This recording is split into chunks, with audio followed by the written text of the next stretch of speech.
आज होनी है बातचीत। मैंने देर रात को भी कल अपडेट दिया, अब आप इससे पहले भी अपडेट दे चुका हूं। अब आपके सामने फिर से कह रहा हूं कि बातचीत होनी है। ईरान अभी भी ऑफिशियली कहीं भी ये नहीं कह रहा है कि हम बात करेंगे या हम बात करने जाएंगे, हालांकि पाकिस्तान ने काफी मेहनत की है बुलाने के लिए। अब ऐसे में टॉप लीडर्स पर नजर है कि ट्रंप क्या कर रहा है और गलीबाफ ईरान के क्या कह रहे हैं। ट्रंप 3-3, 4-4 पेज के पिछले रिपोर्ट में दिखा चुका हूं, 3-3, 4-4 पेज को लिखकर धमकी दे रहा है, जीत का ऐलान कर रहा है। अब इसका रिएक्शन तो आना था, क्योंकि ये एक पहला ऐसा मुल्क है जो अमेरिका के आगे डायपर नहीं पहन रहा है, बल्कि अमेरिका को टिट फॉर टैट वाला मजा चखा रहा है। गलीबाफ अगर कोई छोटा मोटा नेता होता तो कोई बात नहीं थी, गलीबाफ ने धमकी दी है, चेतावनी।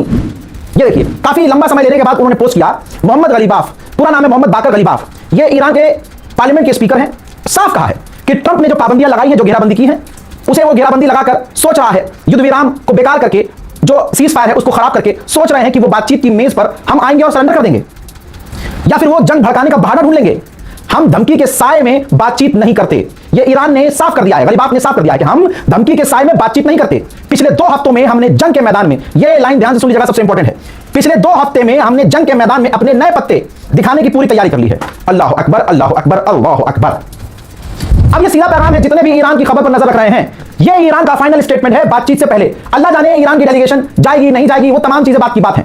अभी की बात यह है, ट्रंप की धमकियों के बाद गलीबाफ ने साफ कर दिया है कि मुन्ना, 2 हफ्ते में जो तुमने सीज फायर रखा था, हमने उसमें नई रणनीति बना ली है और नए पत्ते हमने खोल लिए हैं। मैं पिछले रिपोर्ट में बता चुका हूं कि ईरान अपने नए हथियारों को निकालने की तैयारी कर चुका है। तो दोस्तों, अगर इस बार भी अमेरिका ने कोई गलती की तो ईरान कह रहा है कि इस बार और बढ़िया कुटाई की जाएगी। गलीबाफ की इस धमकी के बाद दुनिया का डरना जरूरी था, क्योंकि ईरान के हमले का असर सारी दुनिया पर हो रहा है। रशिया ने कहा, यही देखते हुए दोनों से अपील की है अमेरिका और ईरान से कि सीज फायर मत तोड़िएगा, बनाए रखिएगा और उसके बाद शांति से बात कीजिएगा। उधर सुनिए, इजराइल अलग खेल रहा है। इजराइल की डिफेंस कंपनी ने कहा कि हम अगले 3 से 4 सालों में ऐसा defence system, laser defence system बना लेंगे, वो ईरान के बैलिस्टिक मिसाइल को भी हवा में खराब कर देगा। तो मैं ईरान की तरफ से एक बात कह दूं कि 3 साल तुम ही आगे बढ़ोगे क्या, ईरान पीछे रहेगा। बहरहाल, अमेरिका के हालात ऐसे खराब हैं कि अमेरिका में जो लेबर सेक्रेटरी है, जो लेबर डिपार्टमेंट है, उसका जो सेक्रेटरी है, उसने रिजाइन दे दिया है। कहा जा रहा है कि डोनाल्ड ट्रंप की कहीं ना कहीं आलोचना कर रहा था, ट्रंप के कानून में खबर कही, उसको निकाल दिया गया। 30 साल में पहली बार अमेरिका का डॉलर इतना गिरा है कि वो शाकेल के, इजराइल की करेंसी के आसपास पहुंच चुका है अभी भी वो ऊपर, लेकिन 30 साल में बहुत ज्यादा गिरा है, इतना कभी नहीं गिरा। तो अब ये अमेरिका के लोगों को सोचना चाहिए कि गुलाबी सुअर तुम्हारे मुल्क के साथ क्या कर रहा है। कल अमेरिका का ब्लॉकेट तोड़ने की ईरान ने कोशिश की और उसके एक टैंकर को सीज कर लिया गया, हमला किया गया। इसके बावजूद ईरान रुका नहीं। ईरान ने ऐलान करके कंफर्म किया है कि हमारा एक और टैंकर अमेरिका के बैरिकेड को तोड़कर हमारी तरफ आ गया है।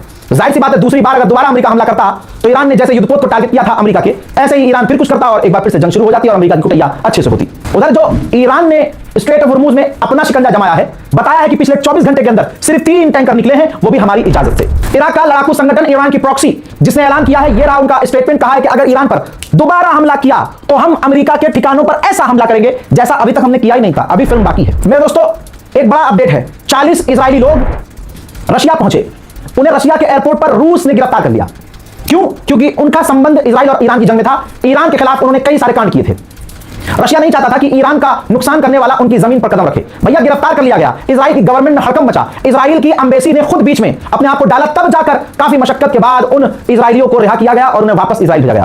अब मैं तमाम अपने देखने वालों के सामने वो मंजर दिखा रहा हूं कि स्ट्रेट ऑफ हॉर्मुज में हालात क्या हैं और कहां-कहां अमेरिका और ईरान तैनात हैं। जरा देखिए, यूएसएस लिंकन या नीचे लिखा हुआ है, ये अमेरिका का एयरक्राफ्ट कैरियर है, उसके युद्धपोत हैं।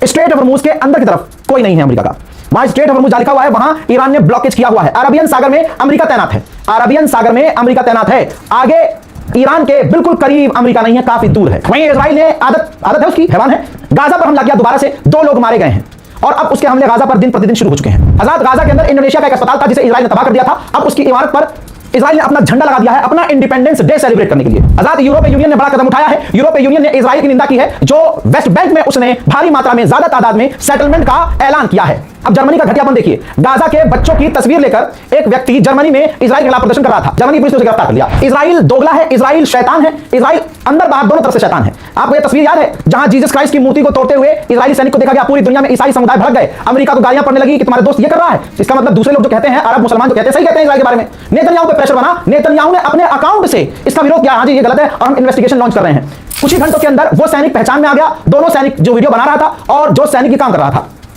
दोनों को पहचान लिया। अब सोचिए, इमेजिन कीजिए कि इजराइल ने क्या ही किया होगा। भाई, दोनों को बुलाया भी नहीं, उनको वार्निंग दी फोन पर और कह दिया कि आगे से ऐसा मत करना। सच्चाई है कि पीछे से यही कहा होगा कि ऐसा करो और करो, लेकिन वीडियो सोशल मीडिया पर पोस्ट मत करो। मेरे दोस्तों, दूसरी बार की बैठक लेबनान और इजराइल के बीच अमेरिका में होने वाली है, सीज फायर को लेकर, जो वहां लेबनान में है ही नहीं इस वक्त। तो अमेरिका लेबनान से मांग कर रहा है कि भैया आपने एक लॉ बनाया हुआ है कि कोई भी अगर इजराइल से कांटेक्ट या इजरायली व्यक्ति से कांटेक्ट करेगा वो क्राइम होगा। तो सबसे पहले ये कानून हटाए। यानी अमेरिका इजराइल, आपको लग रहा है ना कि अमेरिका मीडिएटर है ना, अमेरिका इजराइल का साथी है और इजराइल से बड़ा हरामीपने में है। इजराइल जो बोल नहीं रहा है वो खुद अमेरिका कह रहा है लेबनान से कि भाई तुम इजराइल के खिलाफ जो कानून बनाओ पहले वो हटाओ फिर आगे बात करेंगे। लेबनान के जिन जिन इलाकों में, ये तस्वीर देखिए, इजराइल ने कब्जा किया है। लीजिए इजराइल के ही फौजी के कैमरे से बना हुआ वीडियो देख लीजिए। आग, काला धुआं, तबाही, जहां हरियाली, जो एक खूबसूरत गांव हुआ करता था, कहीं गाड़ियां तबाह हुई पड़ी हैं, कहीं आजू बाजू में देखिए शहीद, लेबनान के जो शहीद हैं उनकी तस्वीरें लगी हुई हैं।